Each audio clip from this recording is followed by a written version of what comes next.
1998 was an eventful year.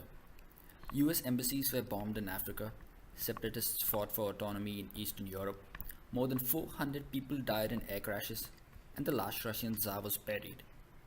Far away from these incidents, someone paid $18,000 for the Subaru Impreza Outback Sport that would be sold many times over to finally land with me in 2016.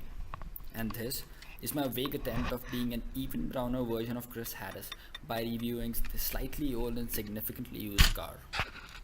You can tell I'm no good at this. Just listen to this in-car audio feed.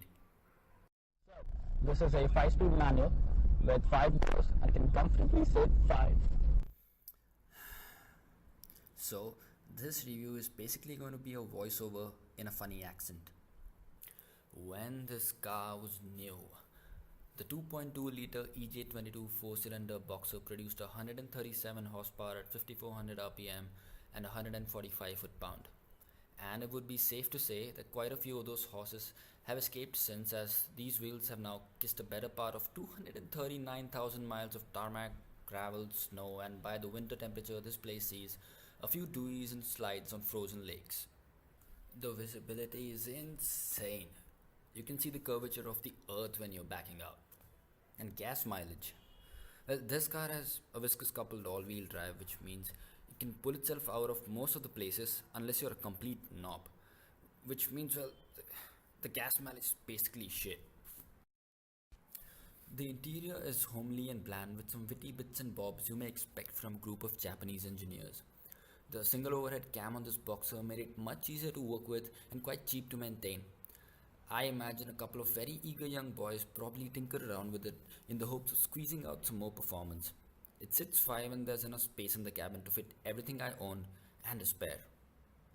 The rev counter on this example shows I'm idling at 3200 RPM instead of 1200.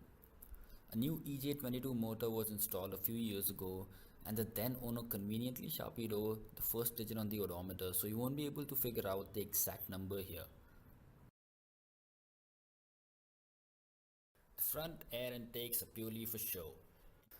It has these bulky studded 205 section winter tires all around, which consistently remind you of the sweet sound of your car bottoming out.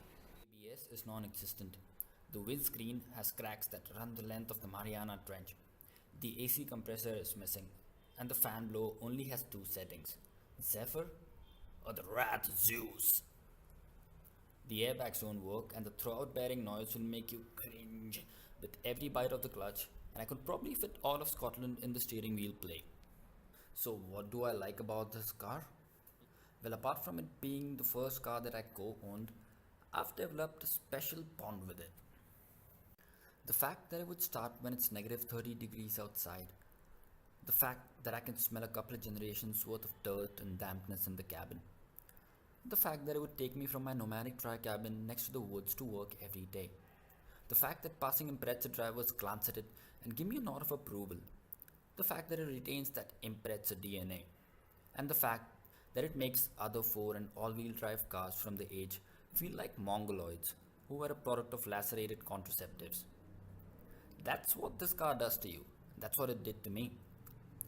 Could you really put a price on something that made you feel so many things? Well, it turns out you can.